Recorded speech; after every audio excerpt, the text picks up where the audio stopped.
Hey guys, welcome back to another video on the Inside Spurs channel. Hope we're well. Hope we enjoyed the weekend that's just been. Obviously, good start to Monday with some good weather as well. Hope obviously all in your life is all good. We're going to talk a little bit about the main man on the thumbnail and the title of this video, James Maddison. And it seems like things are pretty decent, the old Spurs land, when it comes to James Maddison. So, quick little backstory. Obviously, if you're not aware of the situation with Maddison, he's obviously been a player of interest of Newcastle for about a year now. We weren't sure, obviously, this summer of who Spurs were going to go for, but it looked like a sort of potential double deal for Maddison and Harvey Barnes is going to be on the table. That still isn't off the table. What I think is they're not working on a double deal, they're working on two individual deals. And it just so happens that the Maddison is the one that's quite far more advanced. So this came out today from Scott Wilson in the Northern Echo, and he said that Tottenham are ahead of Newcastle on the battle to sign James Maddison, with the Leicester midfielder preferring a move to London to a switch to the northeast, which that isn't shocking, to be honest. That's something that I've said a few times before. We all know that Maddison wants to be more south than he is north. People looking at it like, is that the wrong move? Newcastle have top four football this season. They've got Champions League football, obviously. But also don't forget that he's looking at it as, well, England's number 9 is playing at Spurs. I'm now in the England squad more regularly, which, fair play, he deserves to be in that squad. Would this then aid me getting more football in terms of the England squad? Maybe he starts them more, because, if the manager can kind of go, well, yeah, look at Maddison and Kane in terms of the goals they've scored, it seems right. Maddison is still in his sort of mid to late 20s, still quite early in terms of his prime. It's not outrageous for him to pick London over Newcastle. I'm not saying it's the right move, I'm not saying it's the wrong move. I'm just saying it's not outrageous for him to do so. Had he done it the other way, where he's picked Newcastle for Spurs, again, wouldn't be outrageous. They got Champions League football. They probably offer him more money on the old wages front. But this also came out from Simon Jones in the Mail Sport, and he said that the chat around the England camp over the past week is that Leicester City's James Maddison is keen to join Tottenham Hotspur over rival clubs this summer. So again, kind of doubling down on that whole report that it looks like we're number 1 in that pursuit. It's obviously very good news. It's something that we need as a creative midfielder. It's something that we haven't had for the last few years. And in certain games, you can see that we're missing it. The over-reliance on Harry Kane to create opportunities really now would be shared in terms of that burden with Maddison, who then can get balls to Son and Kulusevski in a bit more space, who then in turn can create a bit more for Kane. And we saw it this season. Kane can still score goals, and he can score a lot of them. There's no reason why now having an extra creative midfielder, alongside Porro or Udogie bombing forward with Son and Kulusevski, that he doesn't actually score more goals than he did this season. He still had an amazing season this season. So that's obviously a little bit of great news. I'm really happy with that news. I can't lie. It's normally quite miserable, and actually for once it's not that whatsoever. Speaking of a player coming in as well, so this has been reported from Matteo Moretto, obviously massive publication, a massive tier source when you think of tier 1 sources. And it says Spurs are reportedly eyeing a move for Wolves defender Max Tillman. Again, not surprising. We've had this long-standing history in interest with him from last summer, and I actually reported last year that we wanted Tillman for this summer. So that's not shocking whatsoever. I'm not going to sit here and say Wolves need the money. They've obviously shipped off Ruben Neves, I think it was about 55 million to the Saudi League. So it's not like they need the money for him. Would Max Tillman be the right guy for us? I mean, when I looked at Max Tillman's stats, he's not a guy that scores goals and things like that, but he's a guy that can be a little bit of a more versatile player in sort of the full-back position as well as a centre-back position. In terms of completing passes, he's in the mid-80s. He's completed over 1,700 passes this season. Tackle success, he wins 3 out of 4. He's not a guy that's going to get sent off or booked. He's not going to pick up that suspension. And obviously, when you get the amnesty coming in later in the season, he's nowhere near needing that amnesty. He had 3 yellow cards all of last season. He's literally the opposite of Christian Romero in that regard, right? Would it be a good player signing-wise? Yes. So, obviously, it would improve us now and improve us in the future. Yes. What I would say is he price-wise going to be fairer price than maybe a Mark Guay, potentially? Would Would he hit a higher level in terms of performance going forward than Mark? Not sure. Mark's obviously got a bit more age on his side.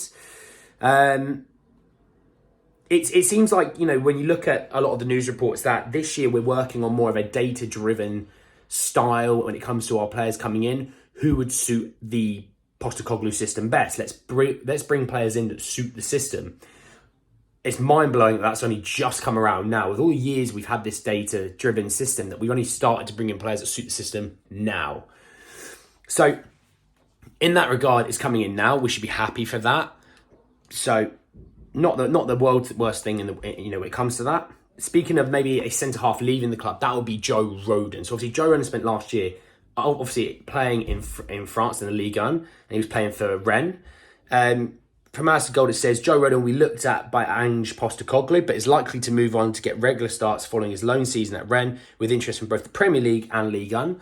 It wouldn't surprise me with teams coming up looking at Joe Rodon and kind of going, maybe we can get him for 15, 20 million. It's not the most outrageous thing. Would I take 20 million? Yeah, I don't ever see... Maybe Rodon might become a good centre-half, but again, is he going to be what we want to become a top team? I don't personally see it. He couldn't get into the Rennes team really consistently last year, which obviously, when you look at Rennes and you look at Spurs, you can kind of see where that issue lies there. Again, I think if we can get the money for him, I think we move him on. We can use that money more efficiently to buy maybe Max Kilman and Mark Guay.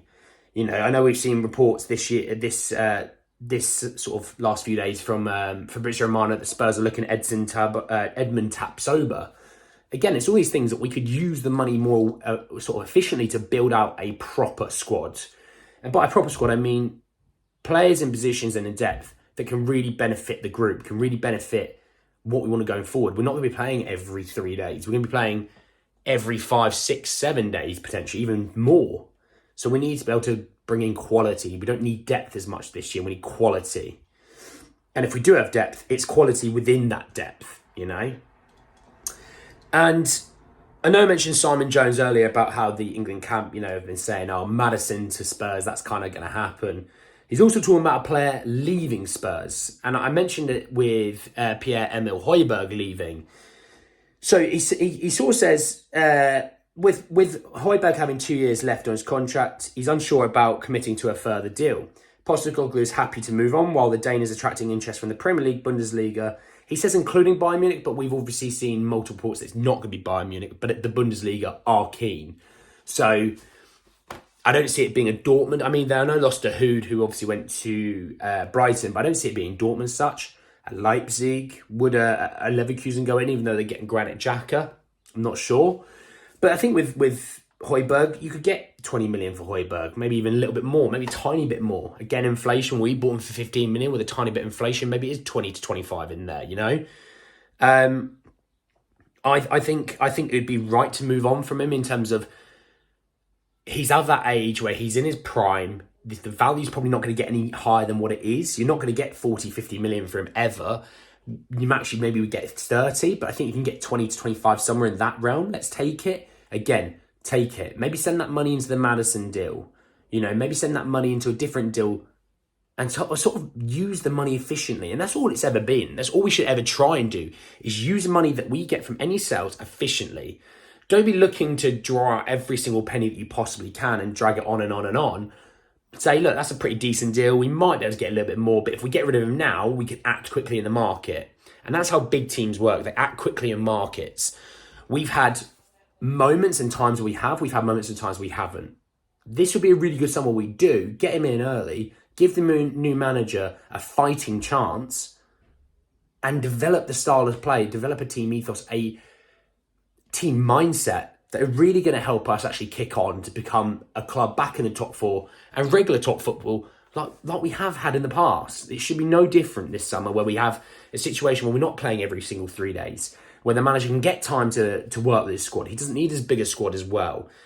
We should be looking to clear out a lot of dead weight this summer. I mean, I know Chelsea have a massive squad, but Chelsea are already clearing out a lot of dead weight.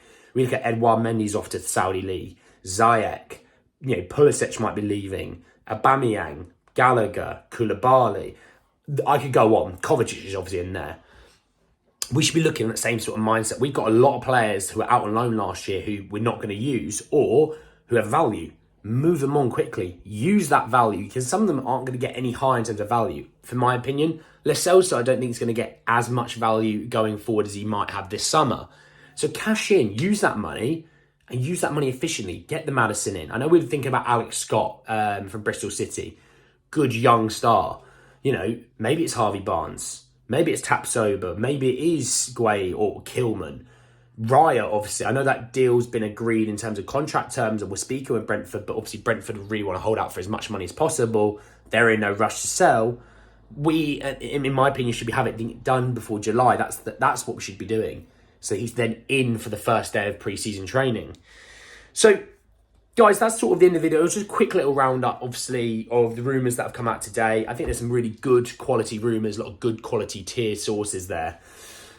But like the video if you do enjoy it. Obviously, comment about the situation. You know, is Max Kilman the guy you want? Is it Mark Guay? Is it Tapsoba? You know, do you think Maddison's the right guy? Do you think Scott should be a guy coming on? And obviously, I know we've looked at the report saying that, you know, we want the attacking midfielder, a winger and centre-halves, as well as the keeper. You know, let me know who you want. Obviously, comment on that. Subscribe if you are new and hit the bell notification for more. But anyway, guys, that's the end of the video, and I'll see you all very, very soon. Take care, lads.